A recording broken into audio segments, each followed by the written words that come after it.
Donald Trump já foi vitorioso. Donald Trump já ganhou as eleições americanas e com uma vitória bastante expressiva até onde sabemos neste momento. A verdade é que ainda faltam apurar por completo o Nevada, o Arizona, o Michigan e o Maine, mas Donald Trump neste momento já tem 277 votos no colégio eleitoral, o que lhe garante de forma inequívoca a vitória.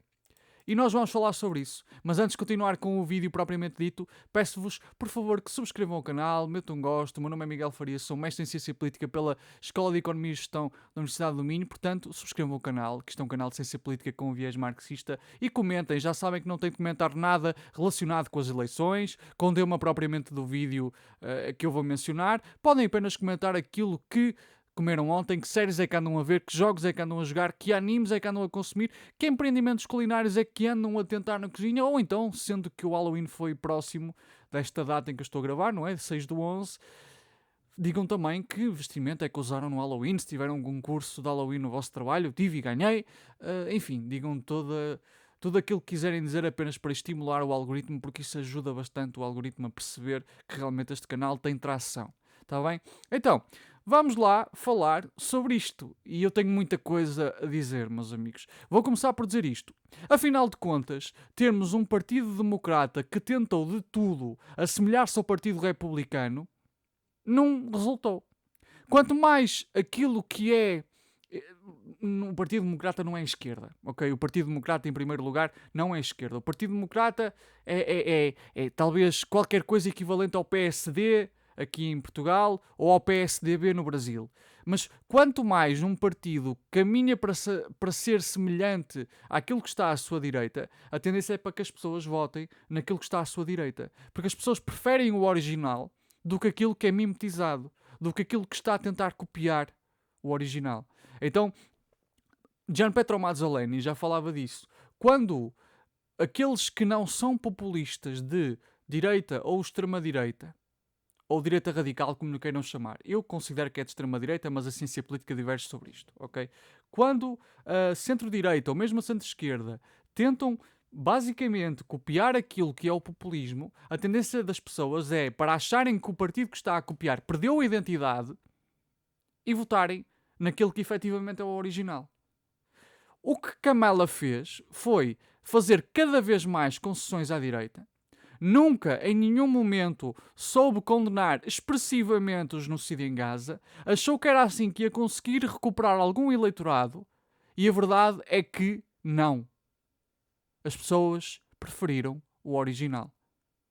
Preferiram um original mais agressivo do que a cópia ou o beta daquilo que o Partido Republicano já é neste momento. Então, eu avisei que isto iria acontecer. E não fui só eu que avisei. Autores já referem isto desde o início do século XXI. Estas coisas acontecem porque as pessoas não são burras, conseguem compreender a perda de identidade que existe. E isto é um alerta muito grande para a centro-esquerda e para a esquerda no geral. Apesar de os democratas serem para todos os efeitos centro-direita, e já estou aqui a ser simpático. Não consigo conceber centro-direita num país em que nem sequer Sistema Nacional de Saúde Pública ou um seguro de saúde pública existe. Para mim, democratas são direita e neste momento os republicanos são extrema-direita. Mas, whatever. Vamos chamar centro-direita ao Partido Democrata.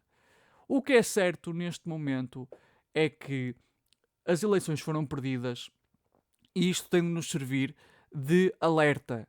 Se a esquerda não recupera o seu discurso, se a esquerda não recupera as suas pautas, se a esquerda continua a fazer, e particularmente a centro-esquerda, concessões à direita e à extrema-direita, a tendência das pessoas vai ser, ok, se a própria esquerda acredita que o discurso da direita é melhor, então nós também acreditamos que o discurso da direita é melhor e que as pautas da direita são melhores. Quando nós deixamos de usar o nosso vocabulário, deixamos de fazer as nossas reivindicações, começamos a assemelhar-nos com aquilo que é o paradigma neoliberal, a tendência é para que nós, ao estarmos a debater no campo do adversário, tenhamos uma desvantagem, porque o adversário sabe debater neste campo. Este é o campo dele, esta é a casa dele, este é o ecossistema dele. Enquanto que nós somos sempre o estrangeiro em terreno nacional. Então o que nós temos de fazer é puxar o debate para o nosso lado. Não é que o Partido Democrata vá fazer alguma vez. O Partido Democrata é centro-direita-direita. O Partido Democrata é tão genocida quanto o Partido Republicano. O Partido Democrata foi responsável pelo golpe na Indonésia, pelo golpe no Brasil em 1964. O Partido Democrata tem basicamente tanto sangue, carrega tanta responsabilidade pelo sangue nos ombros como o Partido Republicano. Eu nem falo do Partido Democrata em concreto, porque o Partido Democrata não tem qualquer solução. A questão é esta. A questão é que existe muita centro-esquerda e às vezes até a esquerda que se revê no Partido Democrata e acredita mesmo que esta estratégia de tentar suavizar o discurso, de caminhar cada vez para a direita, cada vez mais para a direita e particularmente na União Europeia, funciona. E ficou provado com estas eleições que esta estratégia não funciona. Não funciona. Portanto, isto é uma coisa que até o próprio Mises dizia. Nós nunca vamos ganhar, ele disse isto na obra seminal dele, Socialismo, nós nunca vamos conseguir ganhar o debate enquanto debatermos nos termos do adversário. Ele aprendeu isso com os marxistas. Se calhar a esquerda devia fazer como os nomes da escola austríaca e copiar. E voltar a trazer o seu vocabulário, voltar a criar os termos de debate, voltar a pautar o debate. Neste momento, este é o resultado. Temos Trump novamente no poder, é a primeira pessoa, desde o século XIX, que volta ao poder depois de ter perdido umas eleições, depois de ter perdido uma reeleição. Percebem? Foi isto. Esta é a magnitude da vitória de Trump. É que não é só a vitória de uma pessoa, é de uma pessoa que ganhou uma vez as eleições, perdeu e depois volta a concorrer nas eleições a seguir e ganha. O que significa que o Partido Democrata não chega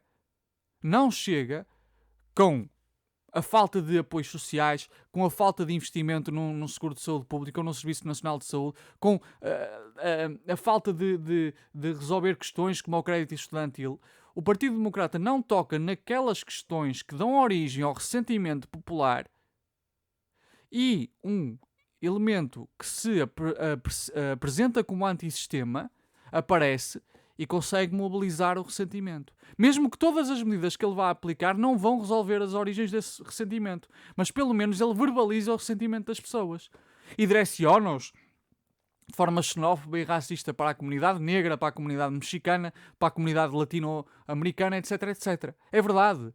Mas não existem espaços vazios na política. Se não há ninguém a apropriar-se do ressentimento da população de forma massificada, porque existem partidos que o tentam fazer, como o partido da Jill Stein, não é? Esse espaço vai ser ocupado pela extrema-direita. E foi o que aconteceu.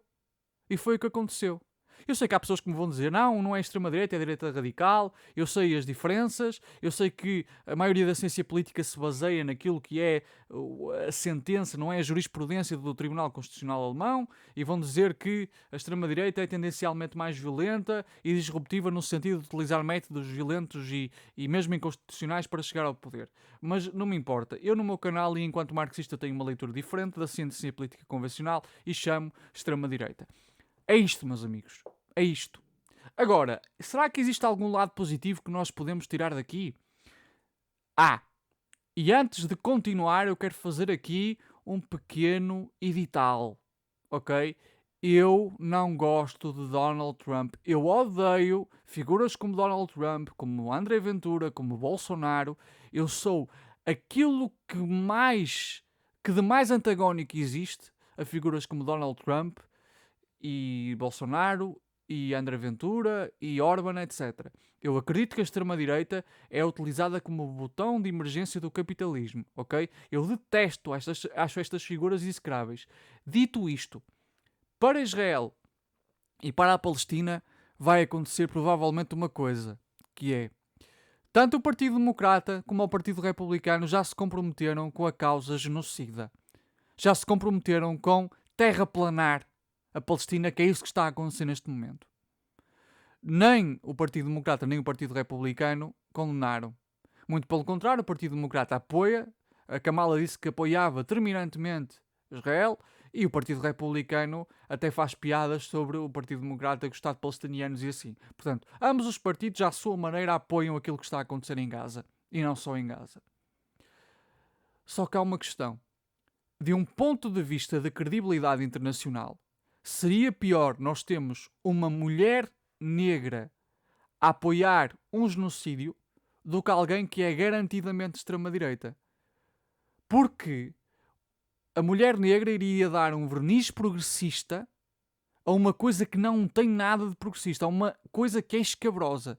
Ao passo que, agora, perante a comunidade internacional e aos olhos da opinião pública, nós vamos ter um elemento que é o Netanyahu e o Likud, de extrema-direita, a ser apoiados pelo líder do Império, Donald Trump, que também é de extrema-direita. Tornar-se-á mais fácil, até para muitos países da Europa, agora condenarem. Porquê? Porque agora o genocídio vai passar a ser visto de forma retumbante e de forma completamente indubitável como uma coisa de extrema-direita. O que vai levar a que os Estados Unidos e Israel sofram um certo isolamento internacional. Donald Trump, no seu primeiro mandato, ao isolar muito mais o país, ao ter problemas com parceiros comerciais e assim, reduziu muito aquilo que se chama o soft power, a capacidade de persuasão, o charme dos Estados Unidos.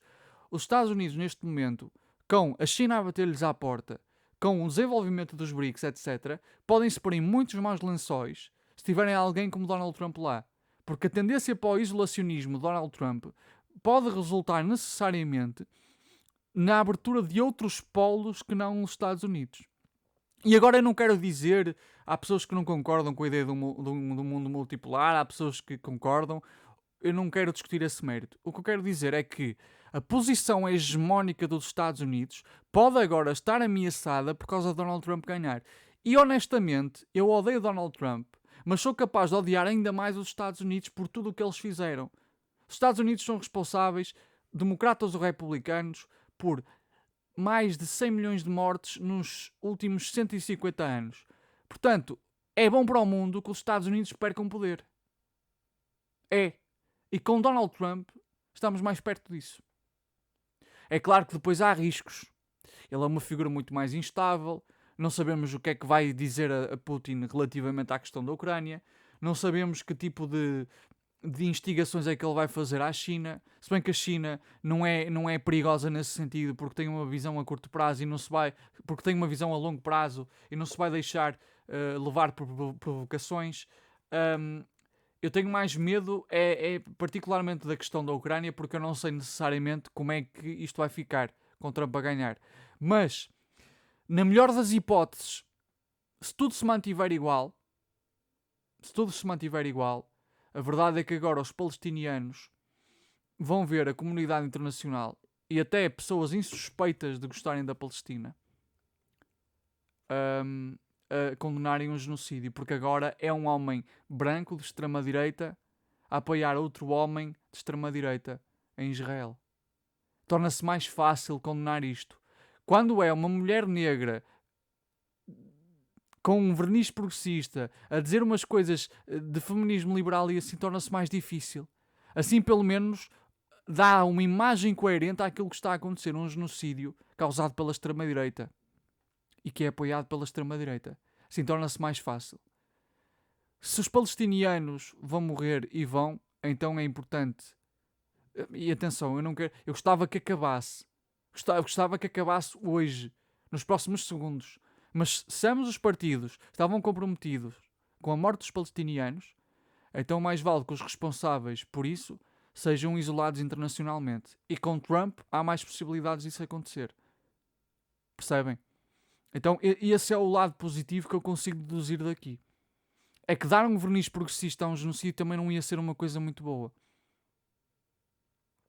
Então, sabendo de todas as implicações da vitória de Trump, sabendo do impacto que a vitória de Trump tem até no que diz respeito a reforçar a posição da extrema-direita em todo o mundo, e há sempre uma internacionalização daquilo que acontece nos Estados Unidos, ainda assim eu acho que há aqui uma possibilidade de as coisas realmente serem boas no sentido dos Estados Unidos perderem credibilidade internacional, no sentido dos Estados Unidos perderem até parte da sua hegemonia. Acho que isso pode ser positivo. Acho que é muito pior dar um verniz progressista a coisas que não são de todo progressistas, porque isso depois retira a credibilidade do movimento progressista. Vocês já viram o que é ter uma mulher negra com um discurso mais feminista liberal, mais pró-LGBTI assim, ao mesmo tempo a dar suporte à matança de tanta gente, inclusive mulheres, inclusive pessoas LGBT na Palestina. Já viram? É por isso que se calhar é mais coerente que alguém de extrema-direita esteja a apoiar políticas de extrema-direita. Alguém progressista a apoiar, ou progressista não, alguém com verniz progressista a apoiar coisas de extrema-direita causa algum problema, causa algumas dificuldades na construção de uma imagem mais coerente na comunicação social e na opinião pública. Então, de um ponto de vista comunicativo, é mais fácil condenar quando todos os envolvidos são identificados até com uma ideia de mal abstrato. E é isso que vai acontecer. Vocês vão ver nos próximos meses quem é que não vai emergir para apoiar subitamente a Palestina. Estejam à espera, estejam atentos, isso vai acontecer. Então, é isso. É isso. Lições que nós podemos tirar. A esquerda tem de ter a sua própria identidade. Não copiem o caso da centro-direita americana, que são os democratas. Está na hora de nós recuperarmos o nosso vocabulário, está na hora de nós recuperarmos os nossos termos de debate, pararmos de debater no campo neoliberal, porque isso só dará aqui aso para que a extrema-direita cresça. E é preciso atuarmos sobre as razões de ressentimento das pessoas. E isso também serve para pessoas como César Callejon, que fizeram, ou Callejon, já não sei, que fizeram uma vergonha, mas uma verdadeira vergonha no ICL, no Instituto de Conhecimento Liberta, que até o próprio Eduardo Moreira ficou completamente estupefacto. César, isto é uma boa lição para ti. Repara, quanto mais aqueles que não são extrema-direita se assemelham aos projetos neoliberais, mais a extrema-direita ganha campo para mobilizar o ressentimento popular. Portanto, sim, as críticas ao governo Lula são justas, porque o governo Lula não está a atuar adequadamente sobre os problemas das pessoas, sobre as razões de ressentimento, tem uma política de arcabouço fiscal que é pura e simplesmente neoliberal, não há como negar isso. Para vocês terem uma noção, camaradas brasileiros, o Brasil não está na União Europeia, tem soberania monetária e comporta-se muitas vezes como um país que não tem soberania monetária. Peço imensa desculpa, mas isso é neoliberalismo puro. E com isso eu não estou a dizer que Lula seja neoliberal ou que Lula tenha uma crença neoliberal. A verdade é que Lula, estando integrado num plano que é fundamentalmente neoliberal e particularmente depois do governo Temer, depois do governo Bolsonaro, acaba por adotar políticas neoliberais achando que está a fazer o melhor para conciliar classes, que é o que o Lula sempre fez. Como o Lula é um conciliador de classes, foi sempre isso que ele fez, os bancos ganharam muito dinheiro nos seus 2 primeiros mandatos. Se a janela de Overton está mais à direita, isso significa que o Lula vai conciliar mais à direita. É sempre assim. Só que essa conciliação, cada vez mais à direita, leva necessariamente a privatizações, leva necessariamente a arcabouços fiscais ou tetos de gastos, que é isso que está a acontecer, e a razão de descontentamento das pessoas só aumenta e depois aparece alguém que, contra este discurso moderado e conciliador, tem um discurso radical. Portanto, eu não me admirava nada que o bolsonarismo emergisse novamente. E não é por culpa de Jones criticar. Porque também é uma coisa engraçada. O Jones, à partida, segundo o César Callejon, nem sequer consegue ter 10%, o que é muito difícil. Ter 10% é muito difícil numas eleições. Mas, depois, o Jones é culpado pela queda de popularidade do governo Lula por estar a dizer umas coisas na internet? Como diz o Callejon, não é? Que ele só faz reacts. E é certo que o Jones não faz só isso. Estou só a utilizar o vocabulário do Callejon. Decidam-se, pá. O governo Lula é responsável pelas coisas que estão a acontecer e pela queda de popularidade. Assim sendo, está na hora de recuperar o discurso de esquerda, está na hora de deixar de fazer tantas concessões ao neoliberalismo, porque os resultados estão à vista no centro do império. Está bem? Era isso só, meus amigos. Espero que tenham apreciado o vídeo e até o próximo.